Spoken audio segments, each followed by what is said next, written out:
The mess hall was loud in the way only military spaces could be. Metal trays clattering against stainless steel counters, boots scraping across worn linoleum.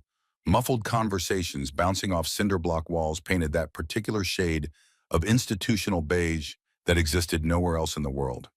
Yet at the far corner table, one woman sat alone, eating with the calm precision of someone who never wasted movement. She didn't look up when the energy in the room shifted, but she felt it. The subtle change in pressure that came when predators identified prey. The slight drop in nearby conversations. The weight of attention turning her direction like a searchlight finding its target in darkness. Three recruits barely out of boot camp carried themselves with the kind of swagger that came from not yet learning the difference between confidence and carelessness. Their voices dropped as they approached her table low enough to sound threatening, but loud enough to draw attention. She kept her eyes on her food until a shadow fell across the tray and a hand smirking entitled pressed down on its edge, as if to claim ownership of the moment. The scrape of metal on metal cut through the room, silencing nearby chatter. She finally raised her gaze, studying their posture. The way they positioned themselves between her and the exit.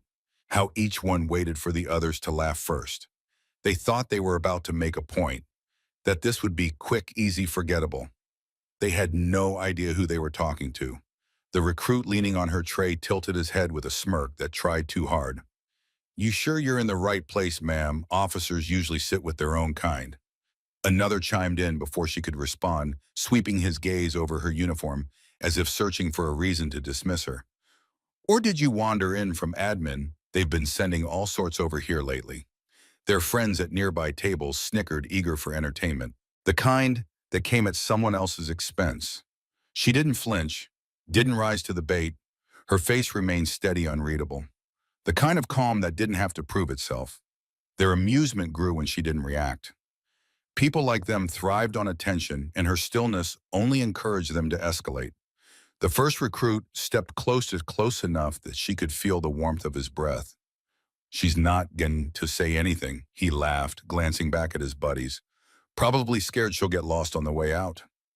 His friends blocked the aisle beside her table, cutting off her exit with deliberate casualness. The mess hall had begun to quiet, a few heads turning, drawn by the subtle shift in atmosphere. When she finally reached for her tray to stand, a hand shot out and clamped around her wrist. Not hard enough to injure, but hard enough to claim dominance. The room paused, with him waiting to see what she would do. She met his eyes with a calm so absolute it unsettled him, though he tried to hide it. He didn't know why his pulse skipped, why a flicker of doubt crossed his face. All he knew was that something in her gaze made the air feel heavier, as if an unseen fault line had silently formed beneath their feet. Her voice stayed low, steady, almost gentle. "Walk away.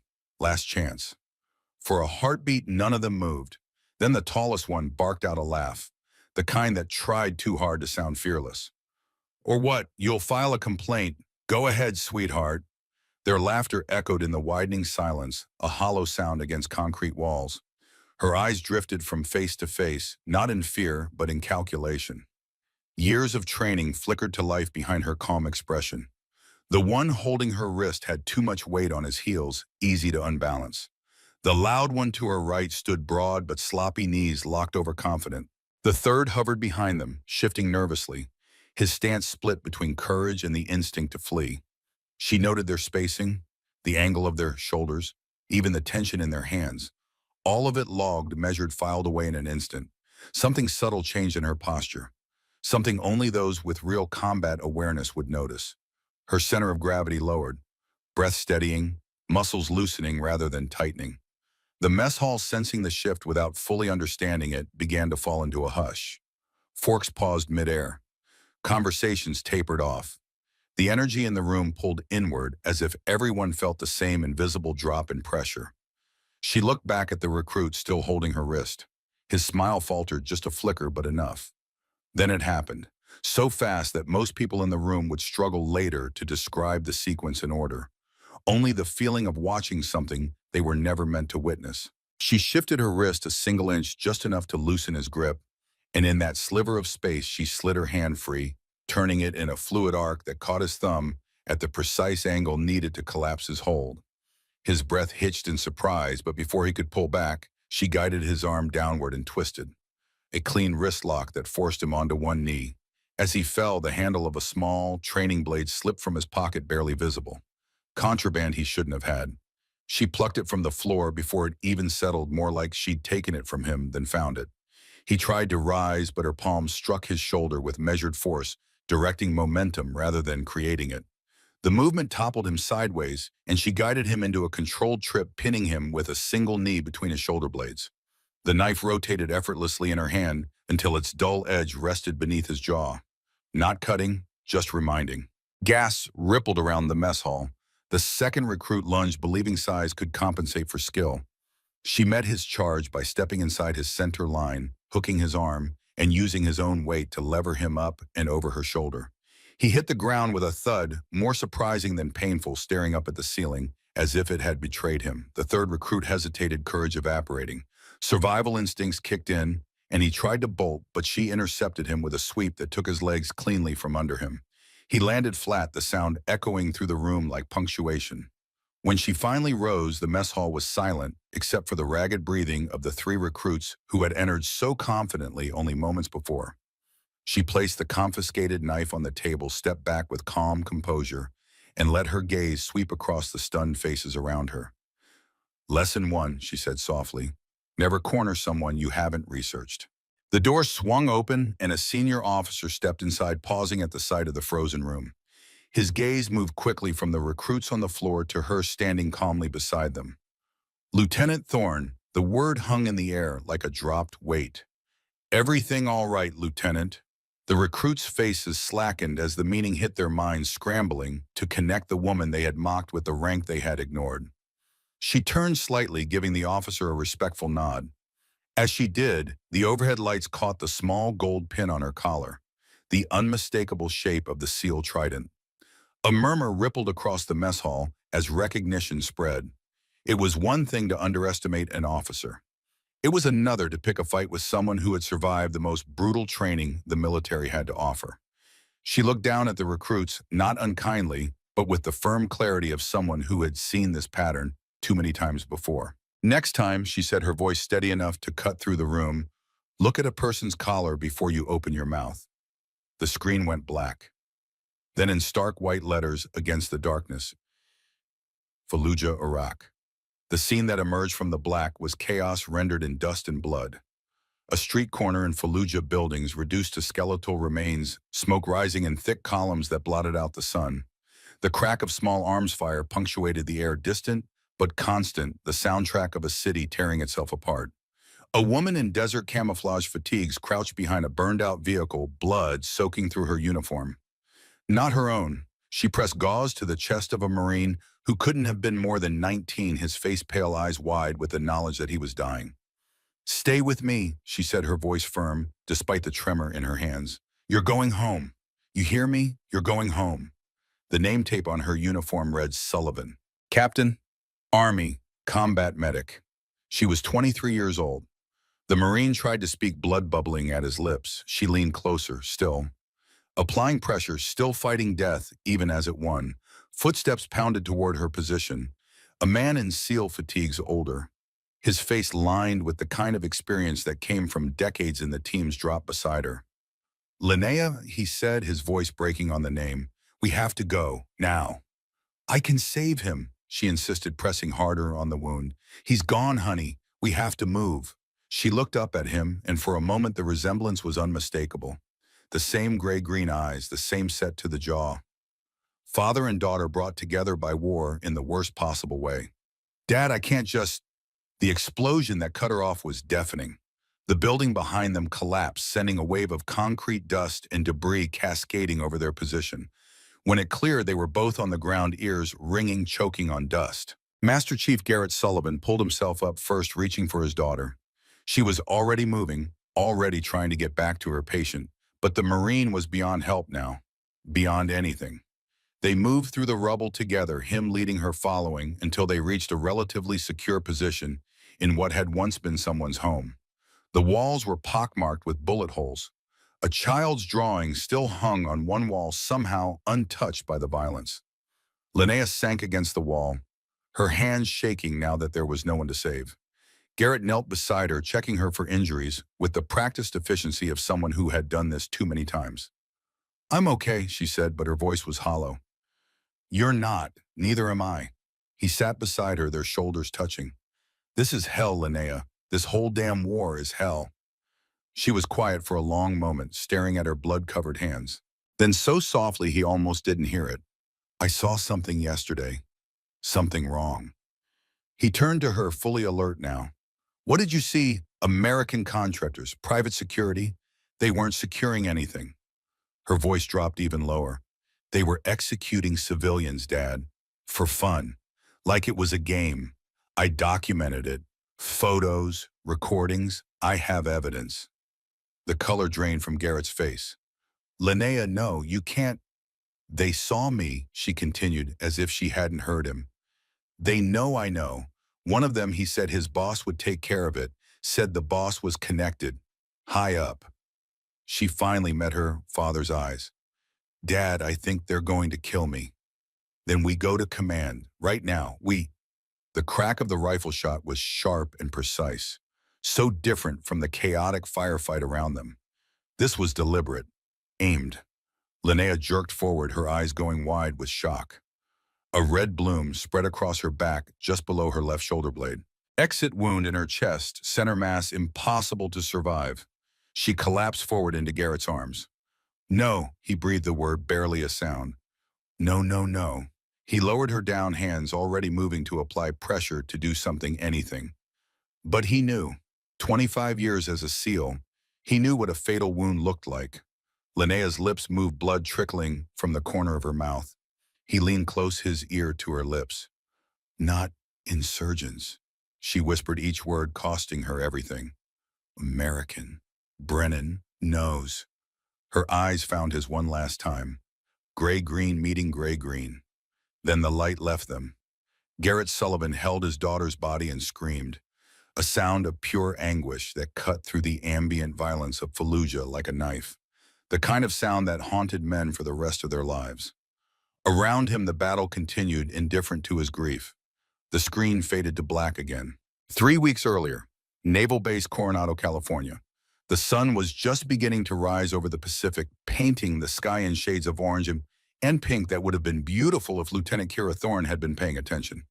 She wasn't.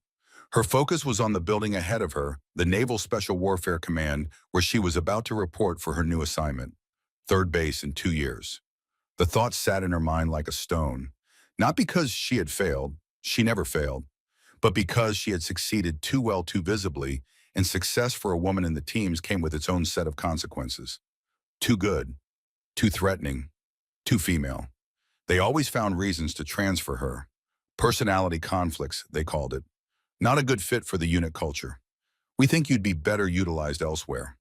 Translation: you make the men uncomfortable, and their comfort matters more than your competence. She adjusted the strap of her duffel bag and walked through the gates, showing her ID to the guard. He barely glanced at it, waving her through with the practiced indifference of someone who checked hundreds of IDs a day. The base was already coming to life around her, PT formations running past in neat rows, cadence calls echoing off buildings. The smell of salt air mixed with diesel fuel and fresh paint. Familiar. Every base smelled the same under the surface. She found her way to the admin building, checked in with a clerk who looked at her uniform with poorly disguised curiosity and received her quarters assignment and briefing schedule. Training advisor, the order said. She'd be working with recruits, preparing them for BODOS, the basic underwater demolition SEAL training that separated those who could from those who couldn't. The irony wasn't lost on her. They didn't want her operating, so they'd make her teach others how to operate. Fine. She'd done harder things than teach entitled recruits to respect the ocean. Her quarters were standard, single-room basic furniture, a window that looked out at the Pacific. She dropped her duffel on the bed and stood at that window for a long moment, watching the waves. 29 years old, 8 years in the Navy, 2 years as a SEAL, and still fighting the same battle she'd been fighting since she first decided this was the path she wanted. Her father had died when she was 8. Panama, 1989. JSOC operation that went sideways. She barely remembered him, but she remembered the flag they gave her mother. The way it was folded, the precise triangular shape, the weight of it in her small hands. He never got to see women serve in combat, never got to see his daughter become something he would have been proud of. She was doing it for him.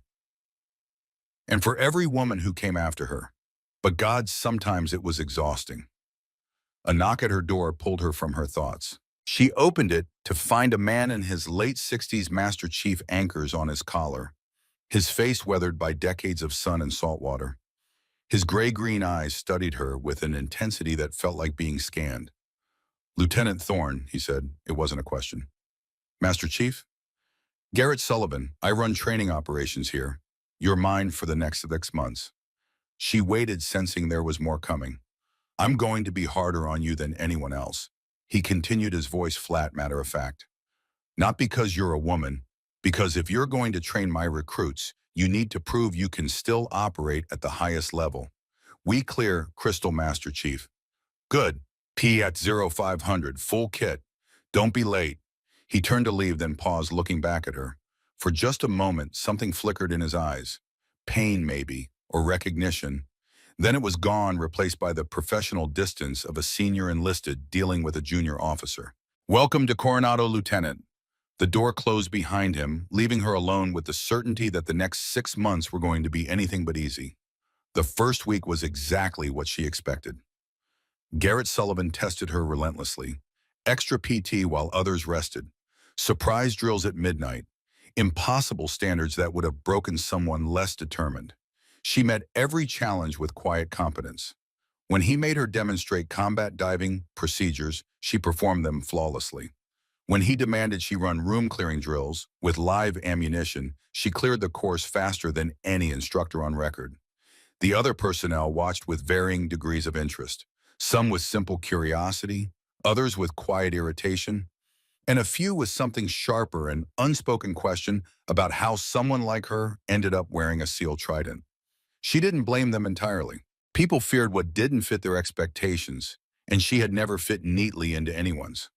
The whispers trailed her through hallways, drifting just loud enough to catch words like quota experiment, publicity stunt. She never reacted. Let them talk. She had learned long ago that people who judge quickly often learn slowly. What almost none of them realized, and what she never volunteered, was exactly what she had endured to earn that trident pin. The memories came unbidden sometimes, usually at night when her guard was down. Hell Week, Night 3, the coldest, darkest, most brutal stretch of buds.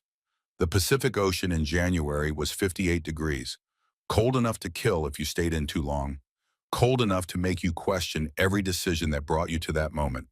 They had been in the surf zone for 4 hours, locked arm in arm, sitting in the breaking waves, water crashing over their heads every 30 seconds. The instructors standing on the beach, dry warm, watching for the moment when someone's will broke. The bell sat on a post 20 feet from the water's edge. 3 rings and you were out. 3 rings and the pain stopped. 3 rings and you could be warm again. 60% of her class had already wrung out. Kira sat in that water, feeling her body shutting down, hypothermia setting in. Her hands had stopped shaking, which was a bad sign. Her thoughts were getting fuzzy, which was worse. The instructor's voice carried over the sound of the waves. "Ring the bell, Thorne. You don't belong here. Save yourself the embarrassment." Her classmates around her were in the same condition.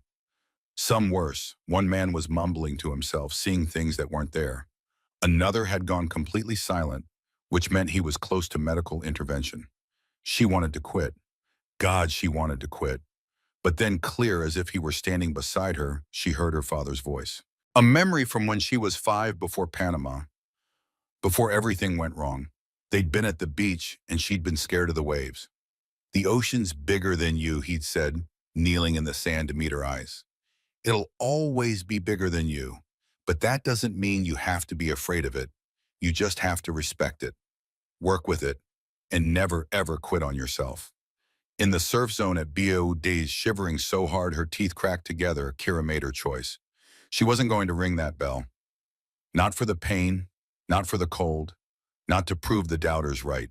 She survived Hell Week, survived the months of training that followed, survived everything they threw at her, because quitting was never an option. And when they pinned that trident to her uniform, she felt her father standing beside her, felt his pride even though he couldn't be there to see it. That memory sustained her now at Coronado as she faced a different kind of test. Not physical, but social. Political. The challenge of existing in a space that didn't quite know what to do with her. The second week brought her first encounter with the three recruits who would eventually corner her in that mess hall. She was running them through urban warfare simulations, teaching them how to clear rooms without getting killed. Standard stuff, but it required absolute precision. One mistake in a fatal funnel and you were dead. The recruits were typical. Young, fit, overconfident. They listened to her instructions with varying degrees of attention. The tallest one, Holden Reese, kept glancing at his buddies during her briefings. The kind of glances that said, "Can you believe we're taking orders from her?" The biggest one, Bryce Calloway, followed Holden's lead in everything. Classic follower personality. Probably had been following someone else his whole life. The youngest, Ethan Vaughn, at least seemed to be paying attention. But there was something in his eyes. Conflict. Like he was fighting with himself about whether she deserved to be there. During one exercise, Holden deliberately ignored her instructions, entering a room the wrong way. In a real scenario, he would have taken a burst of fire straight to the chest. In the simulation, he triggered the laser sensors that indicated a kill. She stopped the exercise, gathered them together. "Reese," she said calmly, "why did you die?" "Bad luck, ma'am." "Bad luck." She let the words hang there. "You think combat is about luck? I think sometimes the layout doesn't match what intel says. So you improvise, but you improvise based on fundamentals. You pie the corner, you slice the room, you never ever walk straight into a fatal funnel." She paused. "Run it again." He did it the same way, died the same way. She didn't react with anger. That would have given him what he wanted. Instead, she simply documented it in her report and moved on to the next recruit. Later, she overheard them in the hallway. "She doesn't know what she's talking about," Holden said. "Probably passed buds because they needed to fill a quota." Bryce laughed. "Yeah, no way she made it through Hell Week with the same standards we'll face." Ethan was quiet, which meant he was either agreeing or thinking. She couldn't tell which. She didn't confront them, didn't report them, just filed it away, knowing that the truth would reveal itself eventually. It always did. The third week brought an unexpected development. She returned to her quarters one evening to find a manila folder on her bunk. No markings on the outside, no indication of who had left it or why.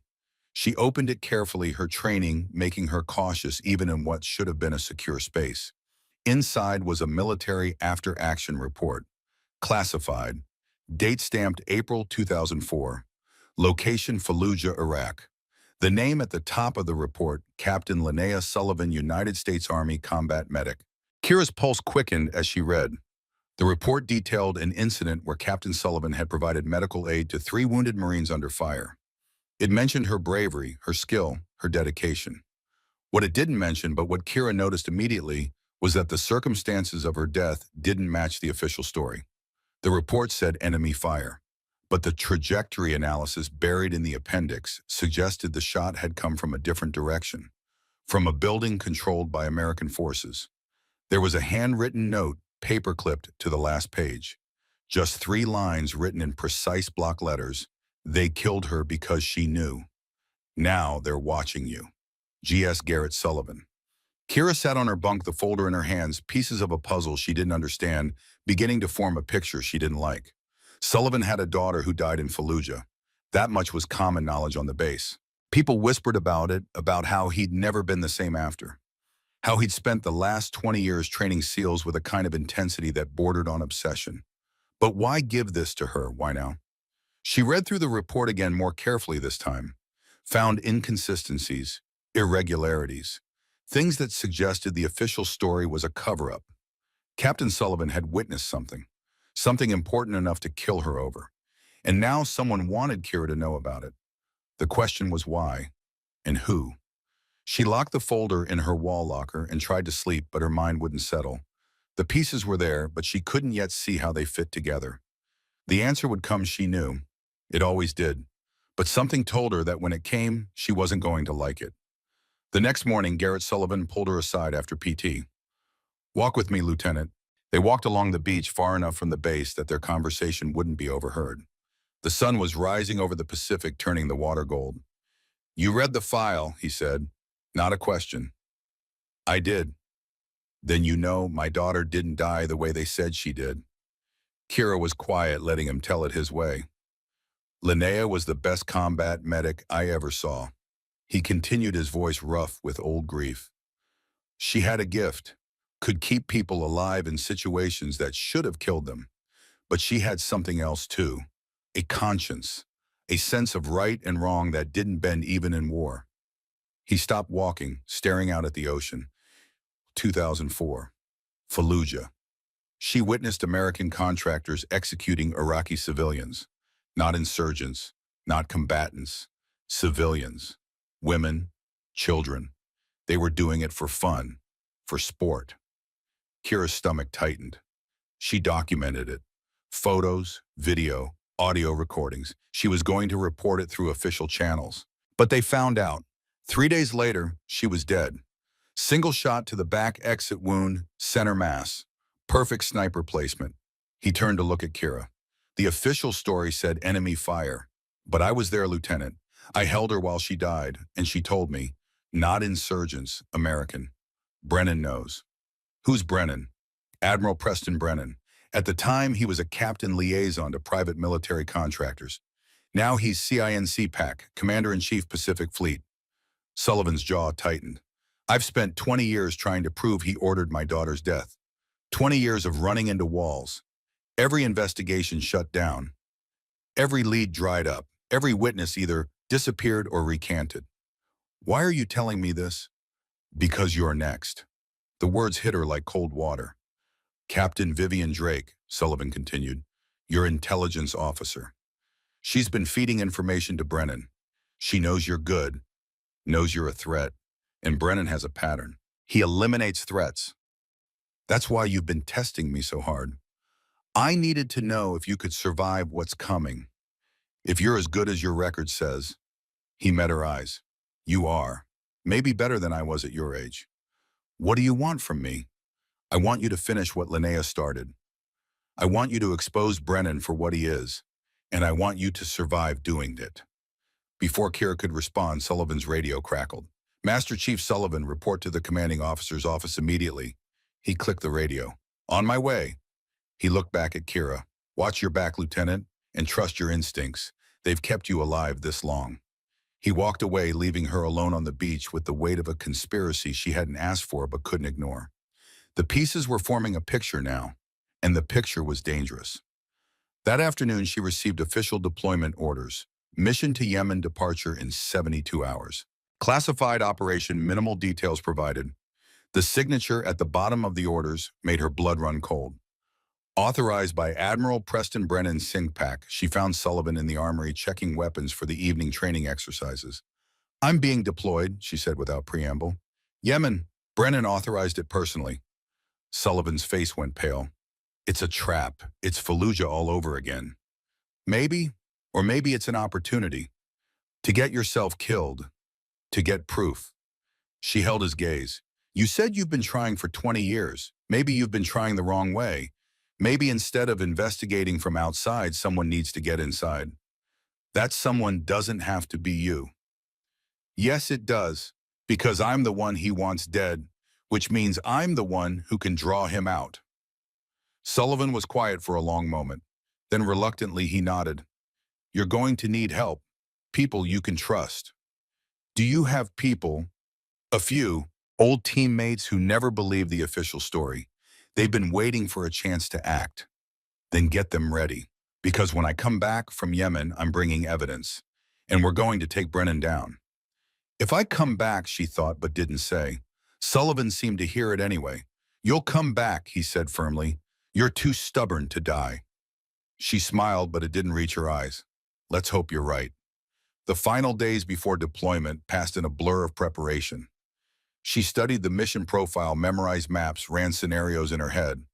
The operation was supposed to be straightforward. Extract a high-value target from a compound in Yemen. Intelligence indicated he had information on arms trafficking networks. 8-person SEAL Team Kira, as second-in-command under Lieutenant Commander Brian Foster. On paper, it was routine. But Kira had learned long ago that nothing was ever routine when it came to combat operations. There were too many variables, too many things that could go wrong, and in this case she knew at least one thing was already wrong. The mission was designed to fail, designed to get her killed in a way that looked like bad luck or enemy action. She would have to be smarter, faster, better than they expected. The night before departure, she returned to her quarters to find Garrett Sullivan waiting outside her door. "Can't sleep either," she asked. "Haven't slept well since Fallujah." He handed her a small object. "Take this." It was a radio frequency written on a weathered piece of paper.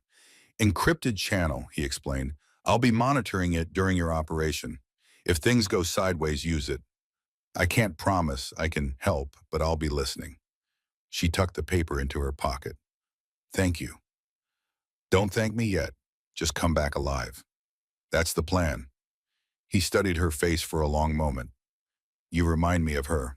Linnea. Same determination, same fire in your eyes. Your same stubborn refusal to quit, even when quitting is the smart choice." "Is that why you're helping me?" "I'm helping you because someone should have helped her. Because I was there, but I couldn't save her.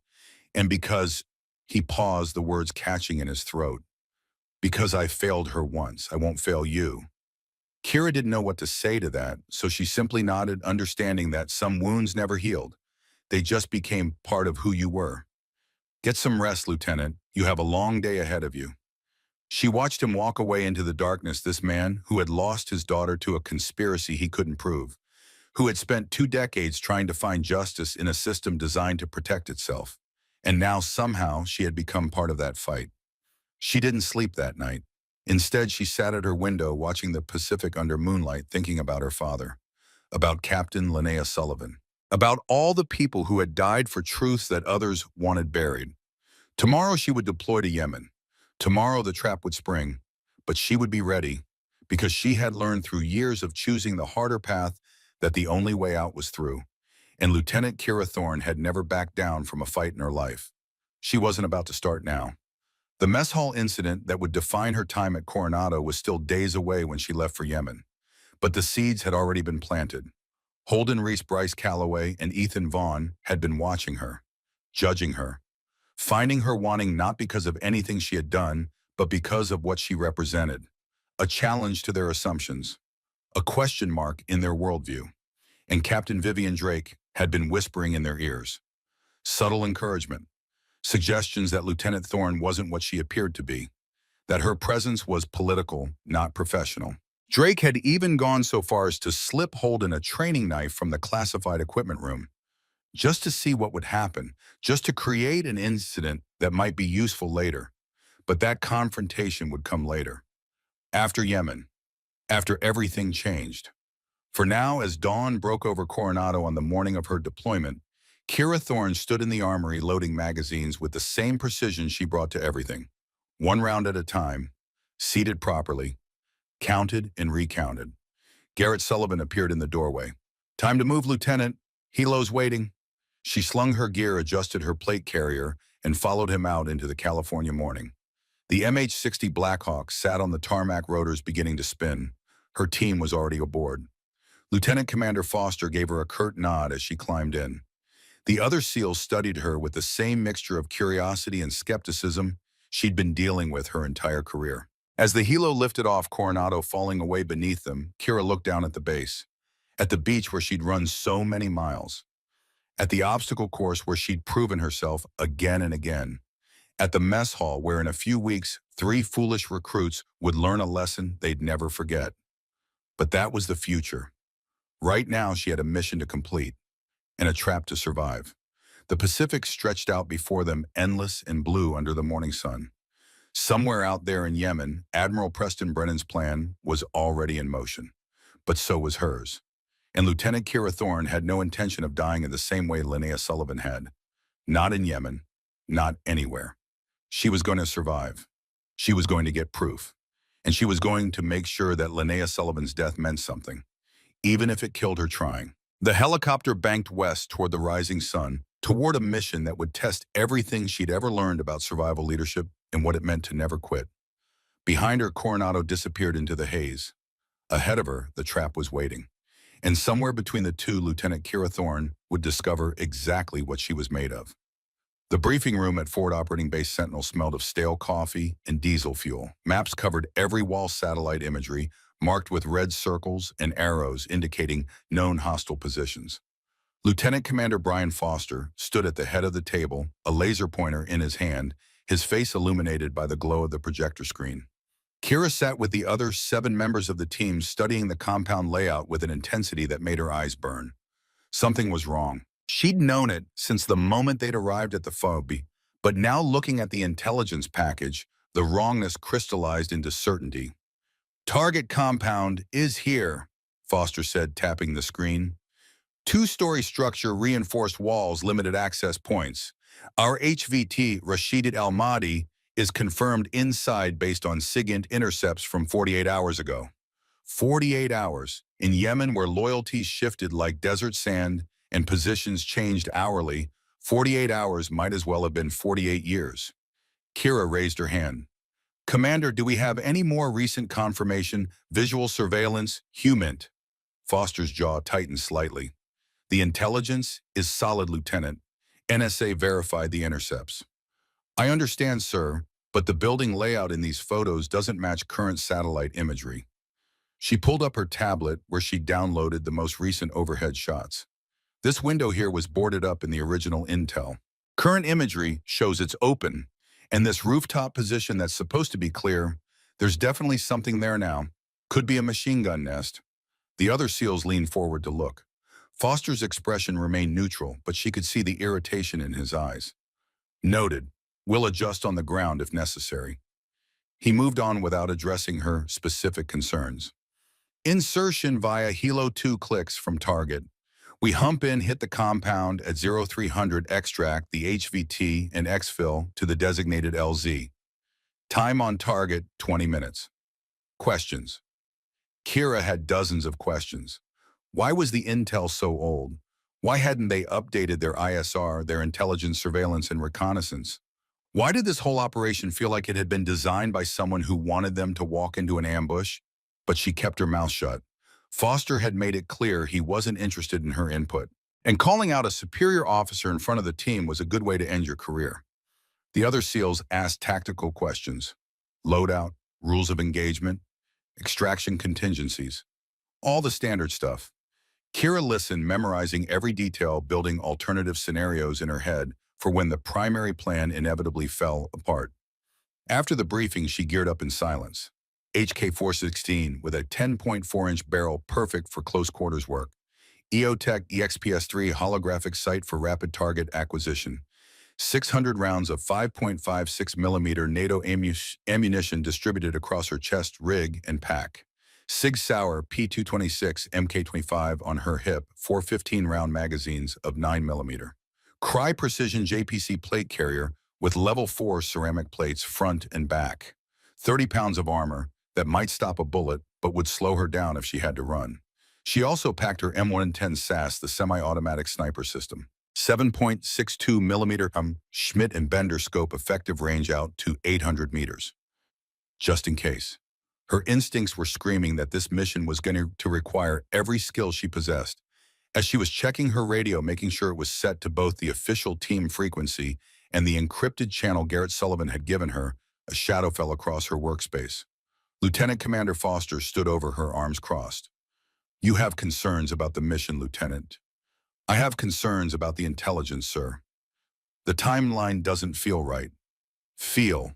He repeated the word like it tasted bad. "We don't operate on feelings. We operate on intelligence provided by professionals whose job is to gather and analyze information. With respect, sir, those professionals aren't the ones going into the compound. We are. And if the intel is wrong, we're the ones who pay for it." Foster leaned closer, his voice dropping to a level only she could hear. "I know what you're really concerned about, Thorne. You think because you're the only woman on this team, you have to second-guess everything. Prove you're the smartest person in the room. But here's the reality. You're second in command because someone with stars on their collar wanted you on this mission. Not because you earned it. So how about you do your job and let me do mine?" He walked away before she could respond, leaving her standing there with anger burning in her chest. Someone with stars on their collar. Admiral Brennan. Foster didn't know he was walking into a trap, didn't know that the mission was designed to fail. He thought Kira was just another diversity hire who'd gotten lucky, and that ignorance was going to get them all killed. She finished her gear check, triple-checking every piece of equipment. Then she found a quiet corner and pulled out the encrypted radio frequency Garrett had given her. She couldn't risk transmitting yet, not with the whole base monitoring comms. But once they were in the field, once things went wrong, she'd need it. The voice in her head sounded like her father's, though she'd barely known him. Trust your instincts. When something feels wrong, it usually is. This felt wrong. The MH-60 Blackhawk lifted off at 2200 hours, the desert night swallowing them as they flew low and fast toward the target area. Kira sat near the door watching the landscape pass beneath them in shades of gray and black through her PVS-31 night observation devices. The desert was beautiful in a harsh, unforgiving way. Endless dunes broken by rocky outcroppings, no lights, no signs of civilization, just emptiness that could hide an army. Foster was on the internal comms running through the plan one more time. 2 clicks out, we fast rope to the LZ. Alpha team takes the north entrance. Bravo team takes south. Thorn, you're with Bravo. We breach simultaneously clear and hold until HVT is secured. Weapons tight unless fired upon. We're not here to start a war. The pilot's voice cut through. 1 minute. The crew chief opened the doors and hot desert air rushed in carrying the smell of dust and aviation fuel. Kira checked her rope, made sure her gloves were secure, and prepared to descend into the darkness. 30 seconds. The helicopter flared, hovering 40 feet above the desert floor. The rope deployed with a hiss. Go, go, go! Kira went over the side, her gloved hands controlling her descent with practiced ease. She hit the ground, rolled clear, and brought her HK-416 up, scanning for threats. The rest of the team came down behind her, a smooth insertion with no visible complications. The helo peeled away its rotors, fading into the distance until there was nothing but silence and the soft whisper of wind across sand. Foster hand-signaled the team into formation. They moved out, covering the 2 kilometers to the target compound, with tactical spacing, each SEAL responsible for a sector overlapping fields of fire. Kira was on point for Bravo team, which put her in the lead position. She moved with her weapon up, eyes constantly scanning through her no-Ds, looking for the telltale signs of an ambush. Disturbed sand, fresh tracks, the glint of metal in starlight. Nothing, which somehow made it worse. Halfway to the target, she saw it. A compound ahead, right where the intelligence said it would be. But the layout was wrong. She'd memorized the satellite imagery, and this building had differences. The window configurations didn't match. The rooftop profile was different. She keyed her radio. Bravo lead, this is Bravo 2. Building profile doesn't match imagery. Foster's voice came back terse. Confirm same coordinates. Proceed as planned. Bravo lead, recommend we hold position and reassess. This could be the wrong building. Negative. We're on timeline. All teams prepare to breach on my mark. Kira's stomach tightened. Every instinct she had was screaming that this was wrong. But Foster was in command, and she had no proof, just a gut feeling that would sound like paranoia if she pushed harder. The teams moved into position. Alpha team stacked on the north entrance. Bravo team took the south. 4 SEALs per team waiting for the breach signal. Kira was second in the stack, right behind the point man. She could feel her heart rate elevating, not from fear, but from the certainty that something bad was about to happen. Foster's voice on comms. All teams breach on 3. 1, 2, 3. The breaching charges detonated simultaneously, blowing both doors inward with a concussive thump that Kira felt in her chest. The point man moved through the fatal funnel, and Kira followed her weapon up, slicing the pie, clearing her sector. The room was empty. Not just empty, abandoned. Dust on every surface. No furniture, no equipment, no signs of recent habitation. North side clear, Alpha team reported. South side clear, the point man confirmed. Foster's voice held confusion now. Search pattern, find something. They moved through the building, clearing room after room. All empty, all abandoned. The entire compound was a shell, nothing inside but dust and the occasional piece of trash. Kira keyed her radio. Bravo lead, this is definitely the wrong building. We need to abort and reassess. Before Foster could respond, the world exploded. The RPG hit the building's exterior wall with a sound like God's hammer coming down. The concussion wave threw Kira sideways, slamming her into a wall hard enough to crack her helmet. Dust and debris filled the air, choking, blinding. Small arms fire erupted from multiple directions. The distinctive crack of AK-47s mixing with the heavier thump of a PKM machine gun. "Contact all sides," someone shouted. Kira's training took over. She pushed herself up, ignored the ringing in her ears, and moved to a window. Outside, muzzle flashes lit up the darkness. At least 20 hostiles, maybe more in prepared positions surrounding the compound. They'd walk straight into a kill box. "Bravo lead, we need to break contact," she transmitted. "This is a prepared ambush." Another RPG hit, this one closer. The building shuddered and part of the ceiling collapsed. Through the dust, she saw Foster on the ground, not moving. Blood spreading from his chest and legs where shrapnel had found the gaps in his armor. She crawled to him, staying low as bullets punched through the walls above her head. His eyes were open, conscious, but in shock. The wounds were bad, chest seal territory, maybe worse. "Foster, can you hear me?" He tried to speak, but blood bubbled at his lips. Sucking chest wound. His lung was collapsing. No time for gentle. Kira ripped open his plate carrier, found the entrance wound, and slapped a chest seal over it. The exit wound on his back was bigger, messier. She rolled him just enough to seal that too, her hands working with the mechanical efficiency of someone who'd done this dozens of times in training and twice in combat. "Bravo 2 taking command," she transmitted on the team frequency. All elements were breaking contact. Bounding Overwatch to Rally Point Alpha. "Bravo team on me." There was a moment of hesitation. A woman taking command in the middle of a firefight. But combat had a way of cutting through prejudice. Either you were competent or you weren't. There was no middle ground.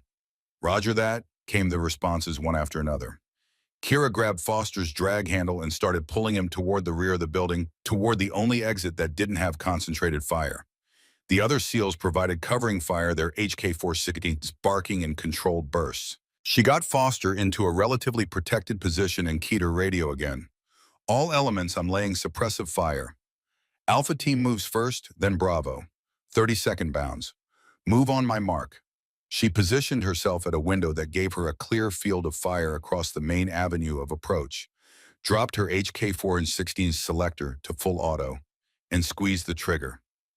30 rounds downrange in controlled bursts, each burst aimed at a specific muzzle flash. She wasn't trying to kill just to make the enemy keep their heads down. Force them to choose between shooting and surviving. "Alpha team, move." Through her peripheral vision, she saw Alpha team break from cover, moving in a tactical bound toward the next position. The enemy fire shifted to follow them, which was exactly what she wanted. She dropped the empty magazine, slapped in a fresh one, and continued firing. The barrel of her HK-416 was getting hot now, the heat shimmering in her no-Ds. "Bravo team, move." Her own team bounded past her. She was about to follow when she saw it. A hostile in a second-story window across the street, RPG on his shoulder, aiming at her retreating team. No time to think. Kira transitioned to her M110, the rifle already slung across her back. Brought it up, acquired the target through the Schmidt and Bender scope. 300 meters, 2-mile-per-hour crosswind from left to right. 11-inch holdover for the angle. Her father's voice in her head. "Breathe, squeeze, follow through." The rifle bucked against her shoulder. Through the scope, she saw the hostile drop the RPG, falling from his hands, clattering on the rooftop. "Threat neutralized," she transmitted. Moving. She grabbed Foster's drag handle again and pulled. 190 pounds of human plus 65 pounds of gear. She felt it in her legs and her back, but adrenaline was a hell of a drug. She made it to the next position, her team providing cover. They were in a slight depression, now below the line of direct fire. Enough protection to think for a moment. Foster was fading, his breathing was shallow, rapid.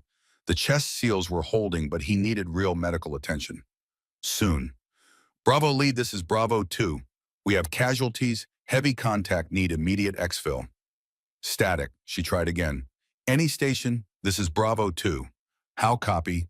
More static. The radios were being jammed. Standard ambush tactics. Cut off their communications, isolate them, pick them apart. Which meant this wasn't just some random hostile force. This was planned, professional, someone who knew their TTPs, their tactics, techniques, and procedures, someone who knew exactly what frequency they'd be using. Kira switched to the encrypted channel Garrett had given her. Guardian, this is Nomad. How copy? For a long moment, nothing, then through the static a voice, Garrett Sullivan. Nomad Guardian, I read you weak but clear. What's your situation? Heavy contact, walked into a prepared ambush. Multiple casualties, radios jammed, need exfil but can't reach command. I'm tracking your position. The ambush was planned, Kira. Brennan fed bad intel to your commander. You were never supposed to walk out of there. She'd known it, but hearing it confirmed still hit like a punch to the gut. Can you get us air support? Working on it, but it's going to take time. You need to survive for at least 48 hours. 48 hours, surrounded by hostiles in the middle of the Yemen desert with wounded teammates and no official support. Copy that. We'll make it work. Kira, Garrett's voice softened. Don't be a hero. Linnea was a hero and it got her killed. Be smart, be ruthless, and survive. Roger, Nomad out. She looked at her team. 8 SEALs now down to 7 effectives with Foster wounded. They were looking at her waiting for orders. She'd spent her entire career having to prove herself, having her decisions questioned, being second-guessed because of her gender rather than her competence. Right now, none of that mattered. Right now, she was the only thing standing between her team and death. Listen up, she said, her voice calm and steady despite the chaos around them. This ambush was planned. Someone sold us out, which means we can't trust official channels. We're on our own for the next 48 hours. 48 hours, one of the Alpha team guys said. LT, we don't have supplies for 48 hours. We've got maybe 6 hours of water, limited ammo. Then we make it last. There's a structure 3 clicks northeast. Abandoned farmhouse according to my pre-mission study. We get there, we fortify, and we survive until exfil arrives. What about Foster? She looked down at the lieutenant commander. His breathing had stabilized somewhat, but he needed more than field medicine. I'll do what I can. But right now, staying here gets us all killed. We move in 5 minutes. Use the time to redistribute ammo and water. Anyone carrying extra weight, dump it. Speed matters more than comfort. They moved, because in combat, you either moved or you died, and her team understood that fundamental truth. The 3-kilometer movement took 2 hours. Moving tactically through hostile territory at night with a casualty wasn't fast, but it was methodical, careful. Every 100 meters they stopped, listened, watched.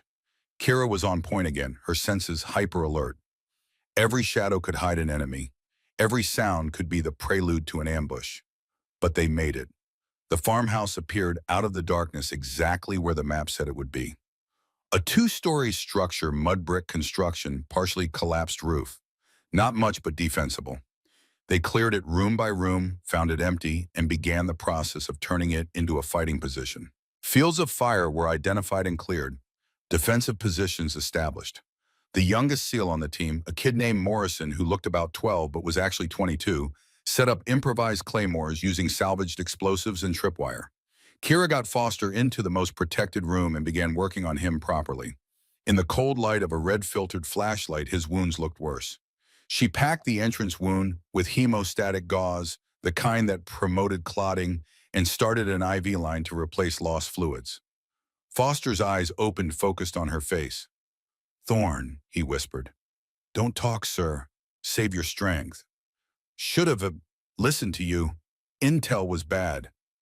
Water under the bridge. Right now I need you to stay alive. Can you do that?"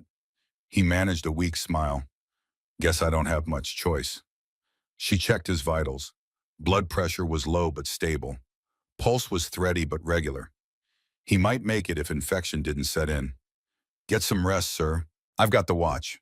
She left him there and moved to the roof where Morrison was setting up an observation post. The kid was good, she'd give him that. He'd picked the best position with overlapping fields of view in a covered egress route if they got overrun. "You okay?" she asked. He glanced at her and she saw the fear in his eyes. Fear he was trying very hard to hide. "First time under fire like that, ma'am." "First time is always the worst. You did good down there." I froze. When the RPG hit, I just froze. "For how long?" I don't know, felt like forever, probably 3 seconds.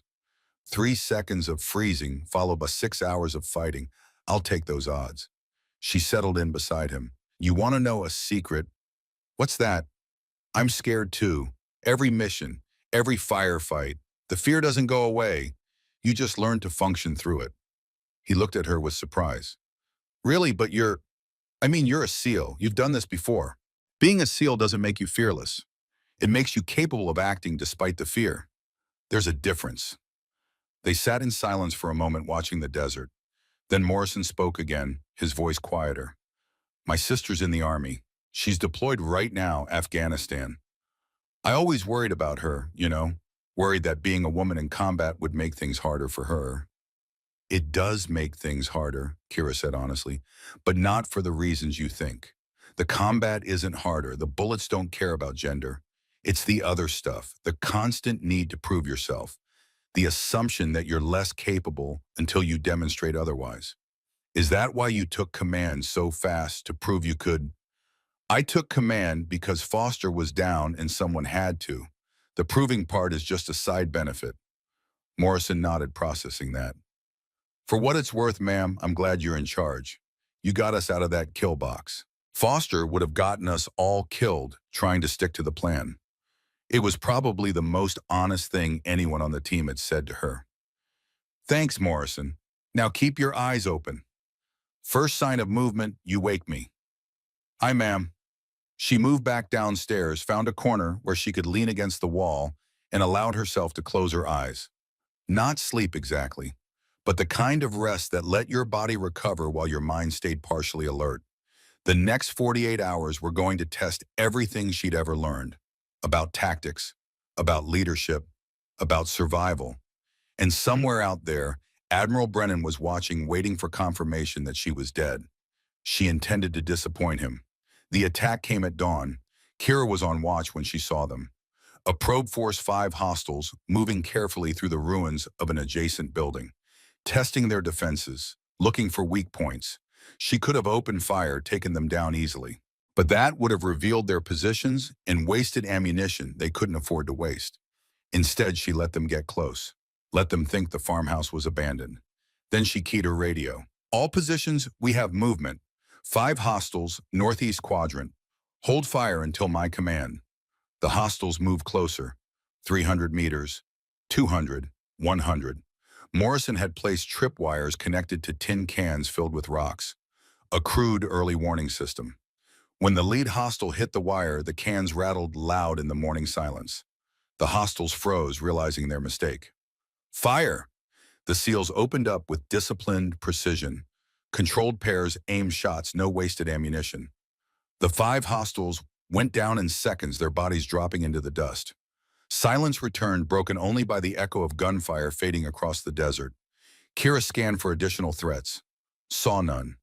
But she knew this was just the beginning. That probe had told the enemy everything they needed to know. The farmhouse was occupied, it was defended, and it would take a larger force to overrun it. That larger force would come. It was just a question of when. She gathered the team for a briefing. They know we're here now. Next attack will be larger, more coordinated. We need to maximize our defensive advantages. I want overlapping fields of fire fallback positions identified and ammo conserved. If we're smart, we can hold this position for days.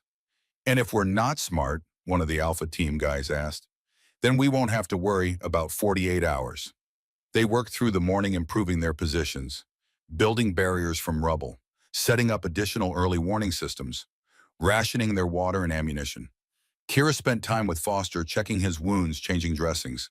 His fever was rising, which meant infection was setting in despite the antibiotics she'd administered. He needed a hospital, not a mud brick farmhouse in the middle of nowhere.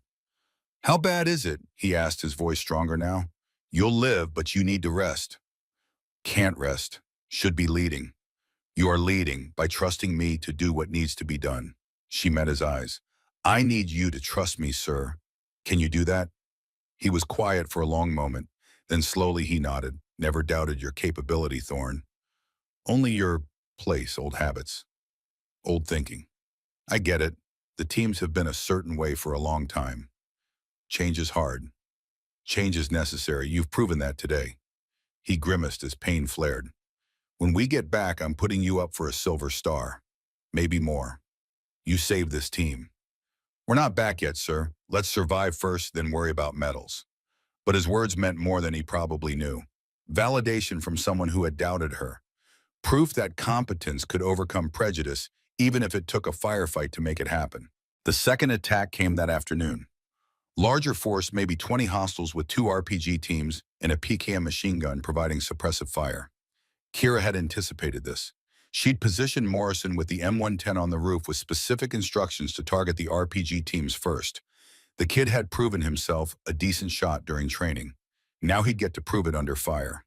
The battle was brutal and efficient. Morrison dropped both RPG teams before they could fire. Kira and the other SEALs engaged the infantry with precise aim shots.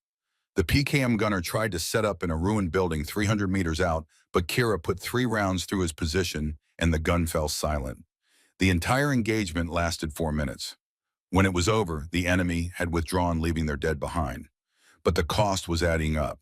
They'd expended nearly a third of their ammunition. Water was running low.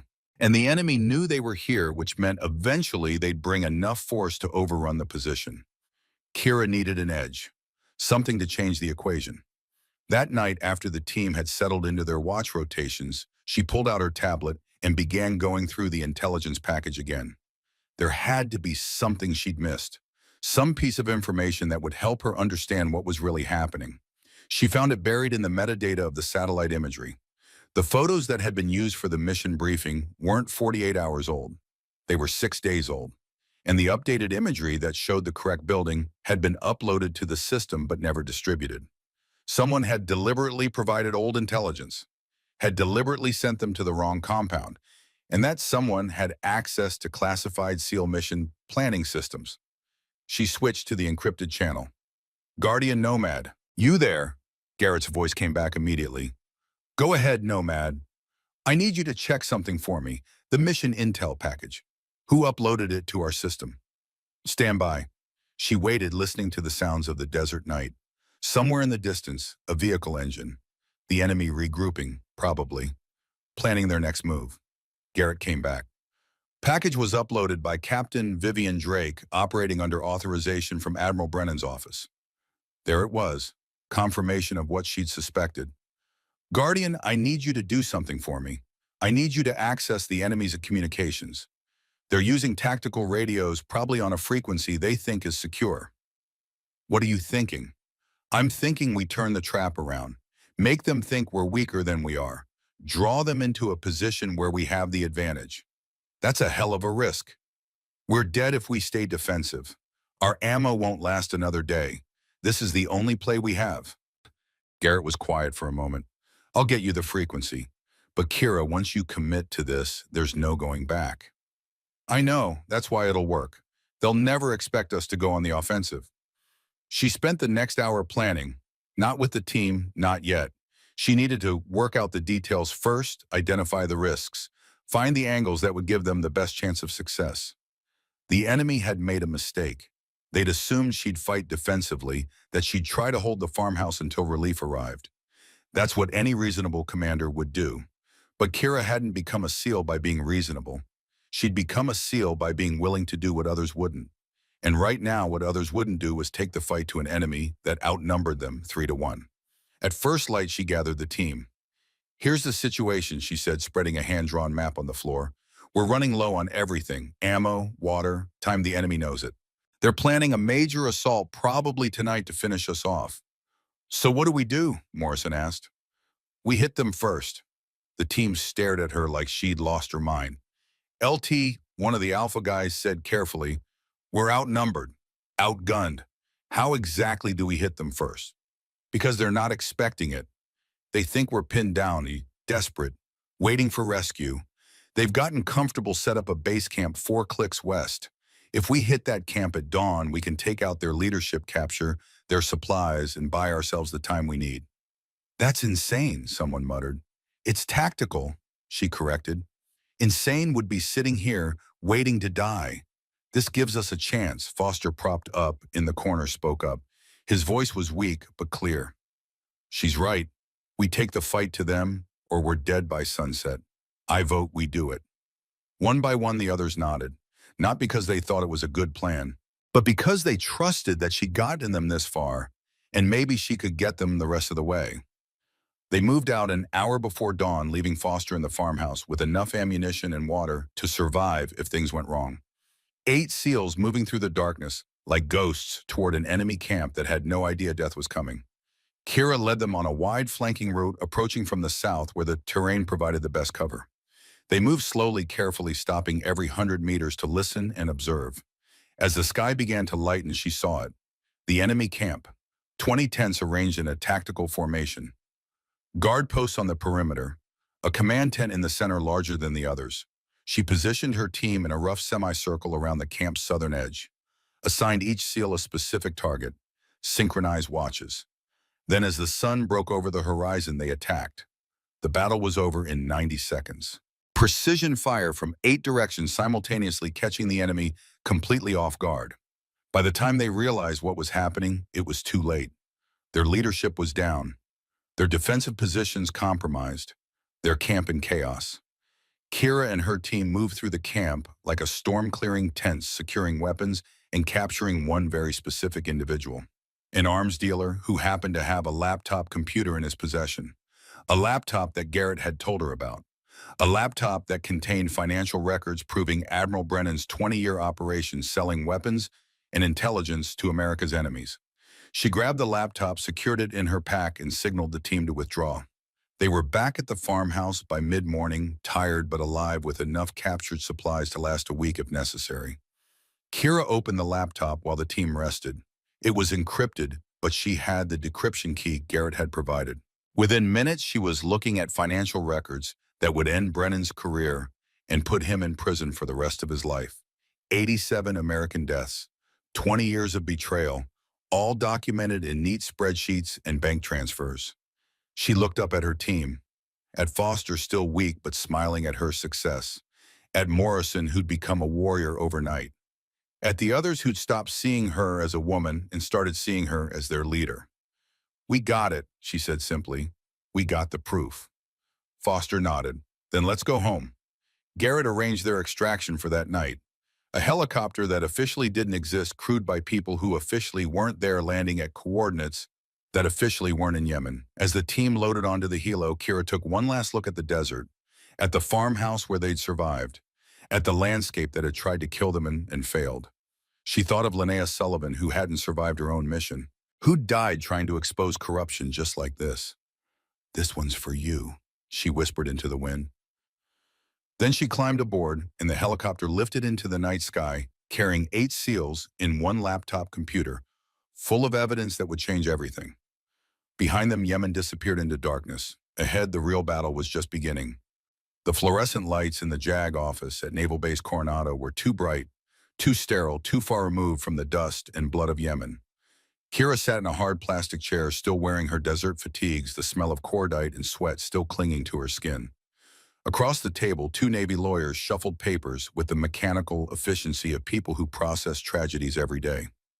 Commander William Hargrove stood against the wall, his arms crossed, his face unreadable. He'd been waiting when they landed, along with a security detail and an official order placing Lieutenant Kira Thorne under investigation for unauthorized combat operations in violation of rules of engagement. The laptop sat on the table between them, sealed in an evidence bag. Untouched, unexamined. As if the truth it contained was less important than the process of determining whether she'd followed proper procedure while obtaining it. "Let me make sure I understand this correctly," the senior lawyer said, her voice flat and professional. "You're claiming that Admiral Brennan, one of the most decorated officers in the United States Navy, deliberately compromised your mission and attempted to have you and your team killed." "That's correct, ma'am. And your evidence for this extraordinary claim is a laptop computer you obtained during an unauthorized raid on what you believe to be an enemy camp. The raid was authorized under tactical exigency. We were under fire cut off from command and needed supplies to survive. The laptop was seized as intelligence material during a legitimate combat operation." The lawyer's expression suggested she'd heard better stories from recruits caught drunk on duty. "Lieutenant, do you understand the severity of what you're alleging? You're not just accusing a superior officer of misconduct. You're accusing him of treason, of deliberately getting American service members killed. These are not charges to be made lightly. I'm not making them lightly, ma'am. I'm making them because they're true. The junior lawyer leaned forward. Then you won't mind if we examine this laptop. Verify your claims. I have no objection to examination, but I want it on record that the chain of custody must be maintained. That laptop contains evidence of financial transactions spanning 20 years, evidence that could be altered or destroyed if it falls into the wrong hands. Are you suggesting that this office would tamper with evidence? I'm suggesting that Admiral Brennan has significant influence and resources, and that people who've threatened him in the past have had a habit of dying. The room went very quiet. Commander Hargrove finally spoke. That's a serious accusation, Lieutenant. Yes, sir, it is. She met his eyes. Captain Felicnia Sullivan made similar accusations in 2004. 3 days later, she was dead, officially killed by enemy fire, unofficially murdered by contractors working for Admiral Brennan. You have proof of this. Master Chief Garrett Sullivan has spent 20 years gathering proof. I'm willing to testify to what Captain Sullivan told me before she died. Her own father heard her final words. She named Brennan. The lawyers exchanged glances. This was getting too big for a simple investigation. This was heading toward court-martial territory, maybe even civilian prosecution.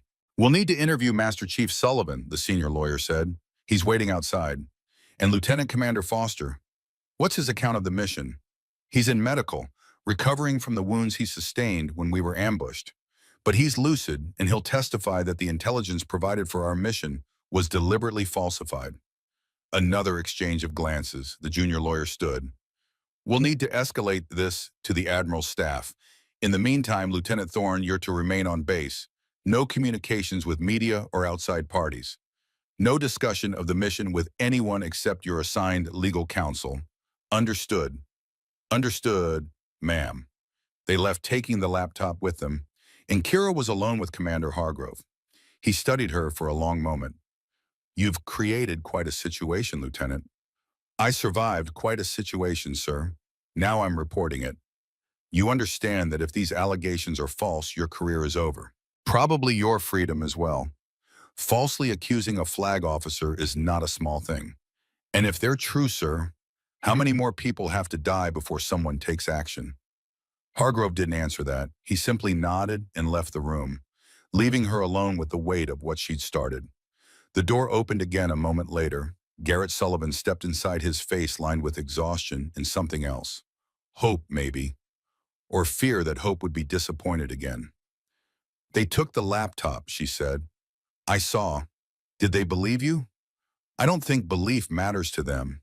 They're lawyers. They care about evidence and procedure. Garrett sat down heavily. 20 years. I've been trying to get someone to listen for 20 years. Every time I got closed doors slammed shut, witnesses recanted, evidence disappeared, I started to think maybe I was crazy. Maybe I'd built a conspiracy out of grief. You're not crazy. I saw the financial records. 87 American deaths traced directly to Brennan's intelligence leaks.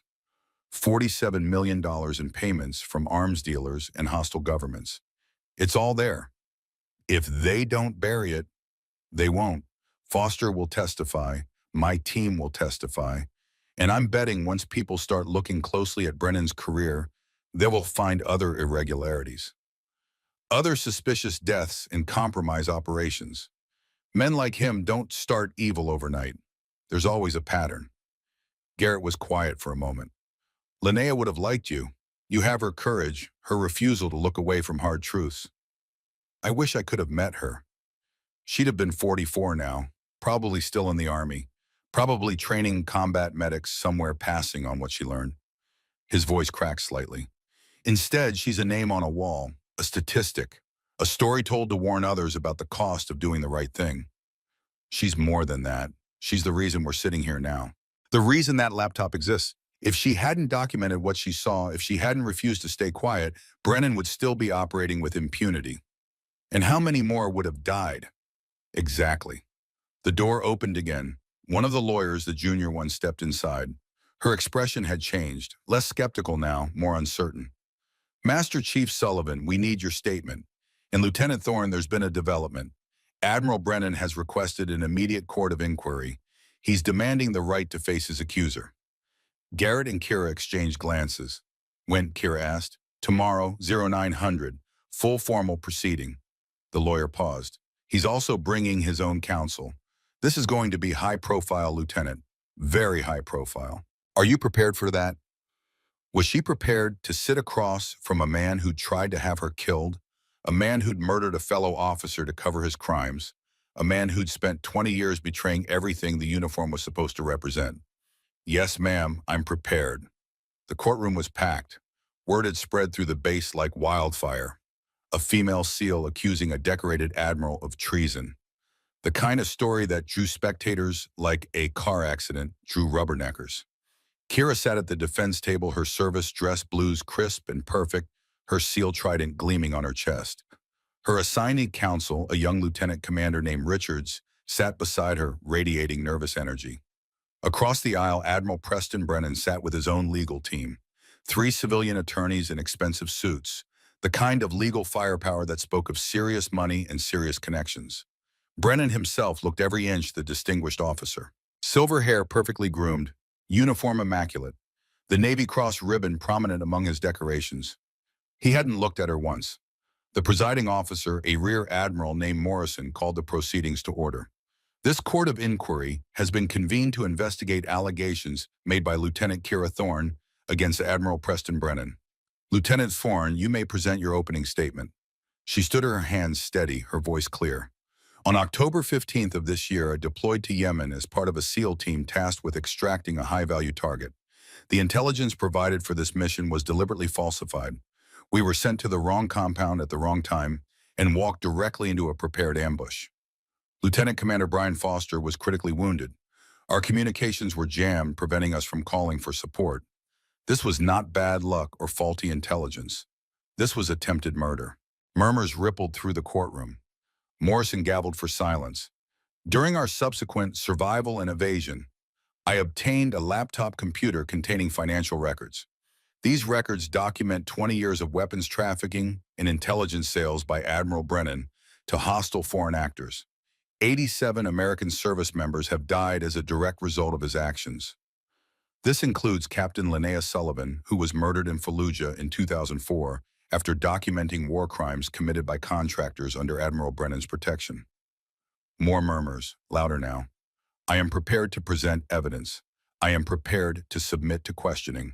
And I am prepared to face any consequences for bringing these charges.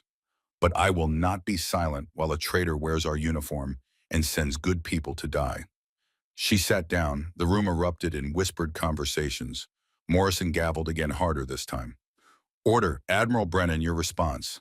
Brennan stood slowly, his movements precise and controlled. When he spoke, his voice carried the weight of authority earned over 4 decades of service. Mr. President, members of this court, what you've just heard is a fantasy concocted by a disturbed officer who has a history of difficulty accepting authority. Lieutenant Thorne has been transferred 3 times in 2 years due to personality conflicts and an inability to function within the team structure. Kira felt Richards tense beside her, but she kept her face neutral. The mission to Yemen was planned and executed according to standard protocols. If the intelligence was imperfect, that is the nature of intelligence work. We operate in an imperfect world with imperfect information.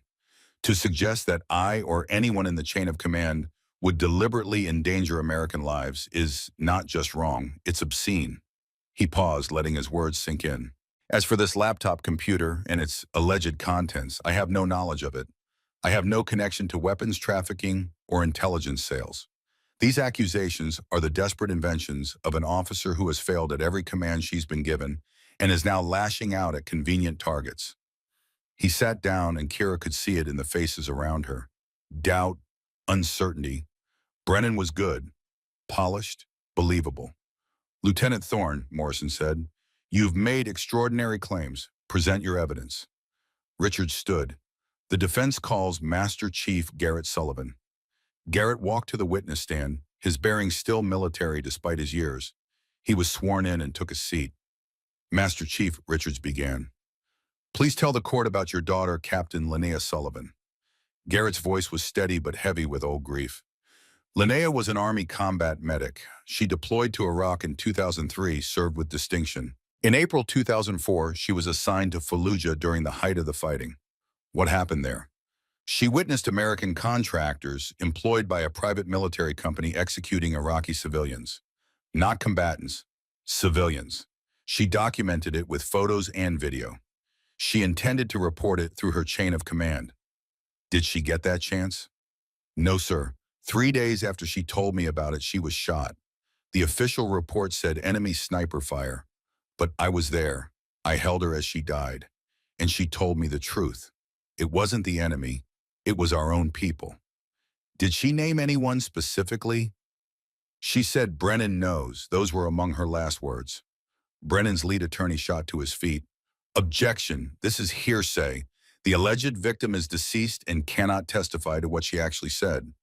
Your Honor, Richards countered, this is a dying declaration which is an exception to hearsay rules. Master Chief Sullivan is testifying to his daughter's final words. Morrison considered. I'll allow it. Continue. Master Chief, what did you do with this information? I tried to investigate, tried to find evidence, but every door I opened got slammed in my face. Files disappeared. Witnesses recanted. I was warned unofficially to let it go, that pursuing this would be bad for my career and my health. Who warned you? I don't know names, but the message was clear. Drop it or suffer the consequences. And did you drop it? Garrett's jaw tightened. No, sir. I spent 20 years gathering whatever scraps of information I could find, building a picture of a conspiracy that went all the way to the top. And when Lieutenant Thorne arrived at Coronado, when I saw her dedication and courage, I knew she was the one who could finish what Linnea started. Richards nodded. No further questions. Brennan's attorney approached the witness stand with the predatory confidence of someone who'd destroyed better witnesses than this. Master Chief Sullivan, you loved your daughter very much, didn't you? Yes, sir. And her death devastated you? Yes, sir. Is it possible in your grief that you misheard her final words? That you've spent 20 years pursuing a conspiracy that exists only in your imagination as a way to cope with a senseless death? Garrett's eyes went hard. No, sir. I know what she said, and I know what I've seen. What you've seen, you mean the evidence you claim to have gathered evidence that apparently no official investigation has ever found because official investigations were shut down. By whom? By people protecting Admiral Brennan. Names, Master Chief. Give us names. I don't have names. That's how conspiracies work. The people who get their hands dirty don't leave business cards. The attorney smiled. So we're supposed to believe in this vast conspiracy orchestrated by Admiral Brennan involving unnamed co-conspirators, all to cover up events from 20 years ago. Does that seem reasonable to you? What seems reasonable to me, sir, is that my daughter died because she witnessed a crime and the man responsible for that crime is sitting in this courtroom wearing 4 stars. The attorney switched tactics. You've harbored resentment toward Admiral Brennan for 2 decades. You've admitted as much. Isn't it possible that you've influenced Lieutenant Thorne, convinced her to seek conspiracies where none exist, used her as a weapon in your personal vendetta? No, sir. Lieutenant Thorne formed her own conclusions based on evidence she obtained independently. Evidence. The laptop. Let's talk about that. The attorney picked up a tablet. According to the technical analysis performed by Navy intelligence, this laptop was encrypted with military-grade algorithms. The decryption key required to access its contents would be virtually impossible to obtain without insider knowledge. How exactly did Lieutenant Thorne decrypt this device? Silence. Kira felt the trap closing. If she admitted Garrett gave her the key, it would support the narrative that this was a setup. If she claimed she broke the encryption herself, they'd question how she had the technical skills and equipment to do so in the middle of the Yemen desert. Richard stood. The defense calls Lieutenant Kira Thorne. She walked to the stand, was sworn in, and took her seat. Every eye in the courtroom was on her. Lieutenant Thorne, Richards began, please tell the court about the mission to Yemen. She did, in precise clinical detail. The bad intelligence, the wrong building, the ambush, Foster's wounds, the desperate survival, the raid on the enemy camp, finding the laptop. And the encryption key, Richards asked. How did you obtain it? This was the moment. The choice between truth and expedience. Master Chief Sullivan provided me with information before I deployed. Information that included a possible encryption key he'd obtained through his investigation. I used that key after seizing the laptop. So Master Chief Sullivan knew you would find this laptop. No, sir. He told me about Brennan's operation. He told me that if I encountered any unusual intelligence or equipment, it might be relevant. The rest was tactical opportunity. Brennan's attorney was on his feet instantly. So you admit this entire operation was pre-planned, that you went to Yemen with the specific intention of obtaining evidence against Admiral Brennan. I went to Yemen to complete my assigned mission, sir. The mission that Admiral Brennan designed to get me killed. Finding evidence of his crimes was a consequence, not a goal. Or perhaps you went looking for evidence regardless of whether it existed because you'd been primed by Master Chief Sullivan to see Admiral Brennan as an enemy. The enemy made himself known when he sent my team into an ambush. An ambush you survived through remarkable tactical skill, almost as if you knew it was coming. The implication hung in the air. She'd known. She'd prepared. Therefore, it couldn't have been a real ambush. Kira kept her voice level. I survived because I'm a SEAL, sir, because I was trained to adapt to changing circumstances, and because I refused to quit even when the situation seemed hopeless. Those aren't suspicious qualities. They're requirements of the job. Let's talk about those requirements. You've been transferred 3 times in 2 years. Can you explain that? Personality conflicts according to my transfer orders. What kind of personality conflicts? The kind where male officers are uncomfortable with a woman in a SEAL team. Or the kind where you're difficult to work with and refuse to accept authority. I accept legitimate authority, sir. What I don't accept is incompetence or corruption hiding behind rank insignia. Morrison gavelled. Lieutenant, confine your answers to the questions asked. Yes, sir. Brennan's attorney circled closer. You're aware that Admiral Brennan has an exemplary record spanning 40 years, that he's been awarded the Navy Cross 2 Silver Stars and the Legion of Merit. I'm aware he's very good at appearing exemplary, sir. Appearing as if his entire career has been a deception. Not his entire career, just the last 20 years. Before that, he was probably a competent officer. But somewhere along the way, he decided that profit mattered more than duty. The attorney picked up the tablet again. Let's examine this laptop. The financial records you claim prove Admiral Brennan's guilt. According to the forensic analysis, these records show accounts in Admiral Brennan's name containing large sums of money from suspicious sources. But there's a problem, Lieutenant. Anyone with sufficient technical skill could create false records, plant them on a laptop, and then discover that laptop in a conveniently timed raid. Kira felt her stomach drop. They'd found the angle. Are you suggesting I fabricated the evidence? I'm suggesting it's possible, probable even. You had means, motive, and opportunity. Master Chief Sullivan provided you with technical knowledge and emotional motivation. You had access to classified information about Admiral Brennan's career, and you obtained this laptop under circumstances only you can verify. My entire team can verify the circumstances. Your team was under your command, following your orders. They saw what you wanted them to see. Richard stood. Objection. Counsel is testifying rather than questioning. Sustained. Get to your question, counselor. Lieutenant Thorne, can you prove beyond any doubt that you didn't fabricate the evidence on that laptop? And there it was, the question that couldn't be answered. Proving a negative was impossible. The burden of proof had been shifted, and unless she could somehow demonstrate that she hadn't created false evidence, the entire case would collapse. She looked at Brennan. He was watching her now, a slight smile on his face. He thought he'd won. Then the courtroom doors opened. Lieutenant Commander Brian Foster walked in, his movements stiff from his injuries, his arm in a sling, but it bearing unmistakably military.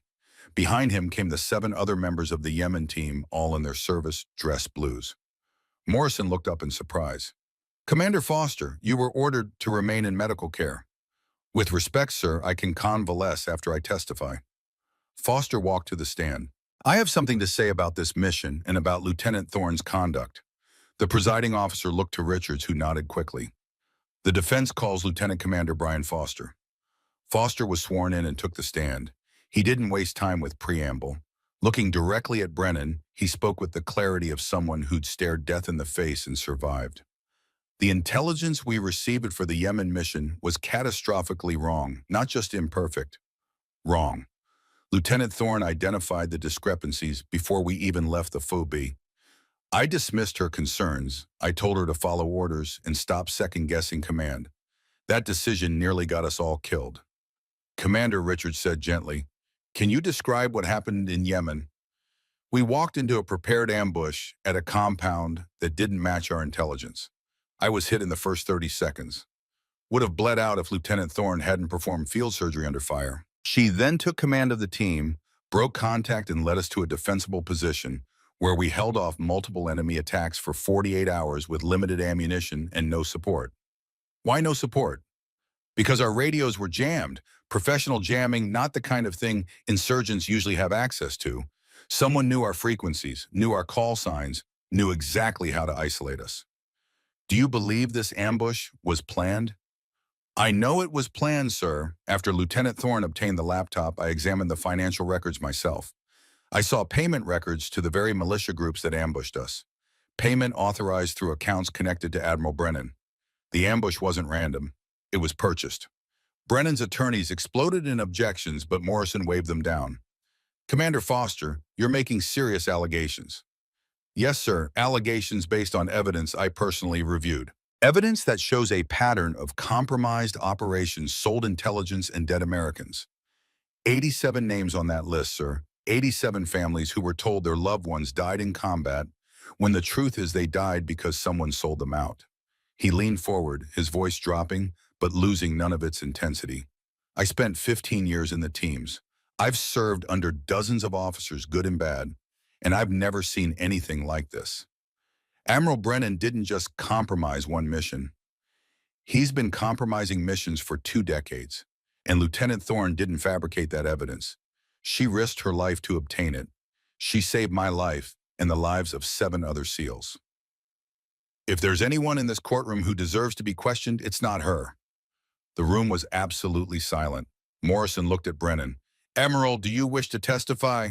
Brennan's lead attorney leaned in, whispered urgently, but Brennan shook his head and stood. Yes, I'll testify. He walked to the stand with the same measured confidence he'd shown throughout the proceeding, took the oath, sat down. Admiral Brennan, Morrison began, you've heard serious accusations. How do you respond? The accusations are false, completely and utterly false. I have never sold intelligence, never compromised operations, never betrayed my oath or my country. His voice was steady, convincing. What we're seeing here is a confluence of unfortunate circumstances being twisted into a conspiracy theory by people who want to believe in conspiracies. What about the laptop, the financial records? I don't know anything about them. If such records exist, they were fabricated. My finances are a matter of public record.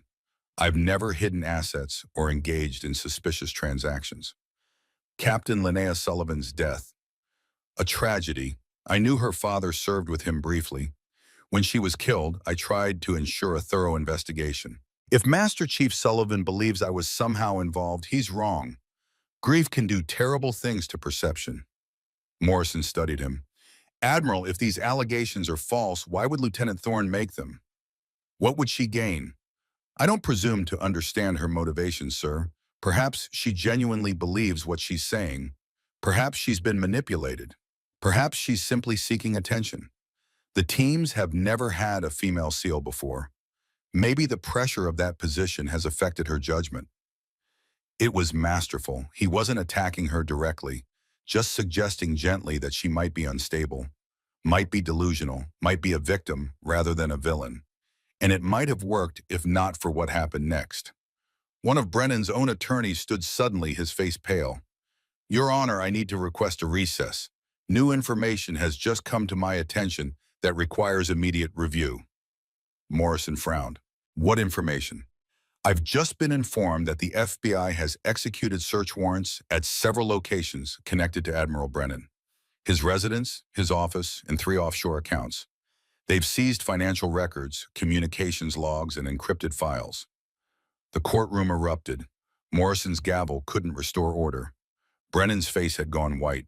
On what grounds? Morrison demanded.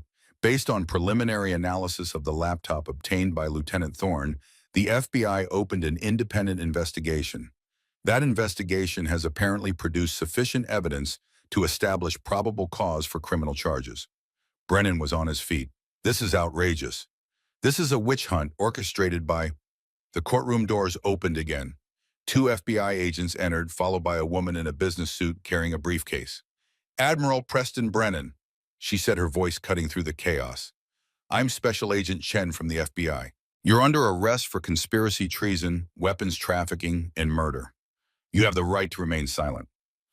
Everything after that happened in a blur. Brennan being read his rights, his attorneys swarming, the FBI agents placing him in handcuffs, somehow making the gesture look both professional and final. As they let him out, he looked at Kira one last time. The mask had slipped. She saw the rage there, the hatred, the knowledge that he'd been beaten. This isn't over, he said. Yes, she replied quietly. It is. The courtroom slowly emptied. Kira remained seated, feeling the weight of the last weeks finally settling on her shoulders. It was done. Brennan would face trial. Justice would come, however delayed. Garrett Sullivan approached, his eyes wet. She'd be proud of you, he said. Linnea, she'd be proud of what you did. I just finished what she started. No, you did more than that. You proved that doing the right thing, even when it's hard, even when it's dangerous, still matters. You proved that honor isn't just a word we put on recruiting posters. He reached into his pocket and pulled out a small case. Inside was a medal, the Navy Achievement Medal with Combat V device. This was Linnea's. She earned it for saving 3 Marines under fire. I want you to have it. Master Chief, I can't. You can. You already do. Every time you lead, you honor her memory. Every time you refuse to quit, she's standing with you. His voice broke. I couldn't save her, but through you, I can make sure she didn't die for nothing. Kira took the medal, feeling its weight in her palm, feeling the connection to a woman she'd never met but who'd changed her life completely. I'll carry it, she said. I'll carry her, always. They stood together in the empty courtroom, 2 warriors bound by loss and purpose, and understood that some battles weren't won in a single day. Some battles took 20 years, but they were worth fighting anyway. 3 months later, the courtroom was packed again, but this time it was a ceremony, not an investigation. Kira stood at attention in her service dress blues as the citation was read. For extraordinary heroism in combat operations against hostile forces in Yemen, Lieutenant Kira Thorne displayed exceptional courage, tactical brilliance, and selfless dedication to her team under the most challenging circumstances. When her unit was ambushed and her commanding officer wounded, she assumed command and led 7 SEALs through 48 hours of continuous combat, ultimately completing the mission and exposing a 20-year conspiracy that threatened national security.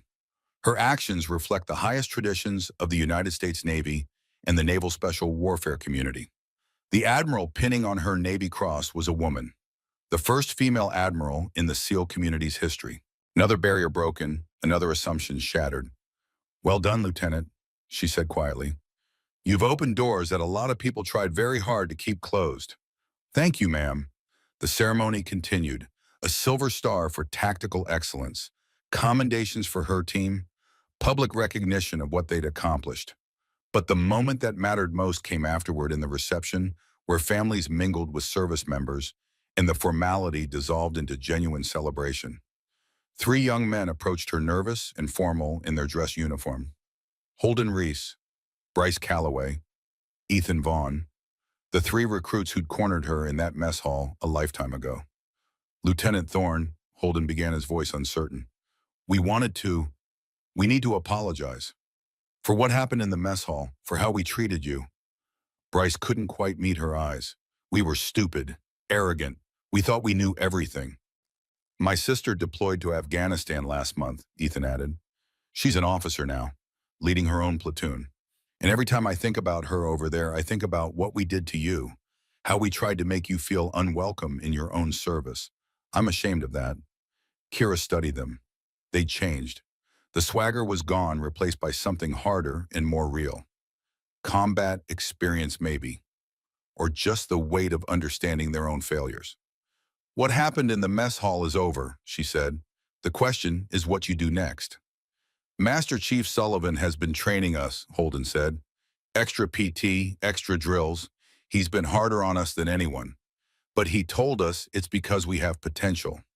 That we made mistakes, but mistakes can be learning experiences if we let them. He's right.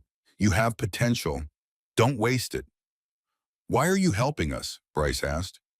After what we did, why recommend we stay in the program? Because someone helped me once. And because holding grudges is a waste of energy better spent on forward movement. She paused. Also because SEALs don't leave anyone behind. Even people who've left themselves behind.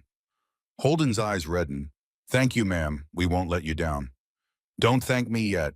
Thank me when you graduate buds, when you earn your tridents, when you become the kind of warriors who honor the uniform instead of disgracing it. They nodded and moved away, and Kira felt a small sense of satisfaction. Not everyone deserved a second chance, but those three had shown genuine remorse, genuine desire to change. That was worth nurturing. As the three young men walked away, Kira's mind drifted back to that day in the mess hall, the day everything had crystallized. She'd been sitting alone processing the weight of what she'd survived in Yemen when they approached. Holden's smirk, Bryce's bulk, Ethan's uncertainty, the hand on her tray, the hand on her wrist. Walk away, she'd said. Last chance. They hadn't listened. 45 seconds. That's all it had taken. A wrist lock that folded Holden to his knees.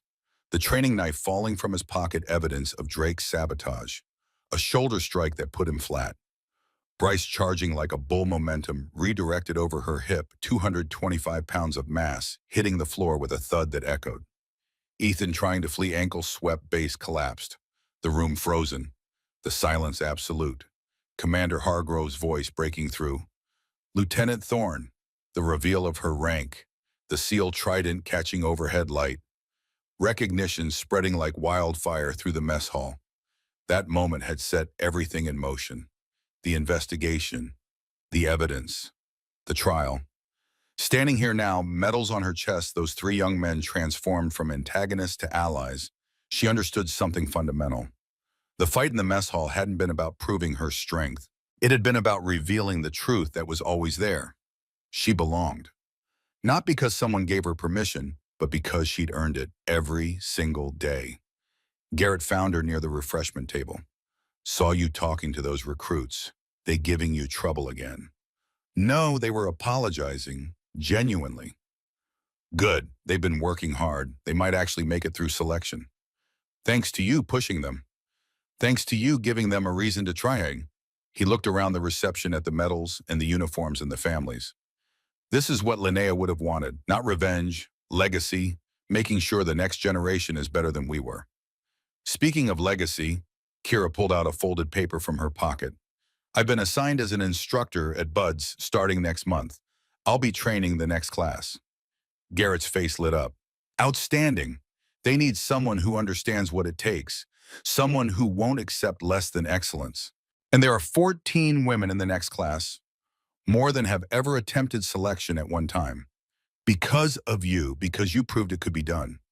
Or because they were always capable and now they finally have the chance. He smiled. Fair point. They stood together watching the celebration, and Kara thought about journeys, about how the path from that mess hall confrontation to this moment had been longer and harder than she could have imagined, but also how every step had been necessary. Every challenge had revealed something about who she was and who she wanted to become. 6 months later, she was standing in the surf zone at Buc Diaz watching Class 347 struggle through Hell Week. Night 3, the coldest, hardest stretch. One of the female candidates, a 19-year-old from Tennessee named Sarah Chen, was at the breaking point. Kira could see it in her eyes. The hypothermia, the exhaustion, the certainty that she couldn't continue. Kira waded into the surf and knelt beside her. I know what you're feeling right now, she said, her voice barely audible over the waves. Your body is telling you to quit. Your mind is showing you a warm bed and a hot meal in the end of this pain. Sarah nodded, teeth chattering. But here's the truth. This feeling, it's temporary. The pain ends. The cold ends. The exhaustion ends. But quitting is permanent. That decision stays with you forever. I don't, I don't think I can make it. Captain Linnea Sullivan sat in water colder than this. She went on to save lives in Fallujah. I sat in this exact spot 6 years ago, went on to lead SEALs in combat and expose a 20-year conspiracy. Now you get to decide, who are you? Someone who quits when it's hard, or someone who endures? Sarah was silent for a long moment, the waves crashing over them both. Then slowly she straightened, found some reserve of strength that hadn't been there before. Someone who endures. Then endure, you've got this. Kira moved on to the next candidate, offering the same quiet encouragement. Not coddling, not making it easier, just reminding them why they'd come and what they were capable of. As dawn broke over the Pacific, Class 347 emerged from the surf zone. Not all of them. Some had rung the bell, made their choice, and that was okay. But Sarah Chen was still there, still standing, still refusing to quit. Kira watched her with satisfaction. Another warrior forged. Another woman who'd proven that gender was irrelevant to courage. The final scene took place in the mess hall at Coronado, the same mess hall where everything had started. Kira sat at a table eating her lunch with the same calm precision she'd always had. But this time she wasn't alone. Sarah Chen approached nervous. "Ma'am, can I sit here?" Kira looked up, a slight smile on her face. "Only if you call me Lieutenant Thorne, or LT." Sarah sat. Then another female candidate joined them. Then Holden Reese, Bryce Calloway, and Ethan Vaughn, all three, now wearing the SEAL trident they'd worked so hard to earn. The conversation was easy. Tactics and training, shop talk and shared experiences. No fanfare, no announcement, just professionals eating together because that's what professionals did. Garrett Sullivan walked in, surveyed the scene, and felt something in his chest that had been frozen for 20 years begin to thaw. This was what Linnea had died for. Not revenge, not justice, though that mattered too. She died for this moment, for a future where gender didn't determine capability, where the uniform meant more than the person wearing it, where honor and courage were measured in actions, not assumptions. He walked to an adjacent table, sat with other senior chiefs, and watched Kira lead her impromptu class in a discussion about room-clearing tactics.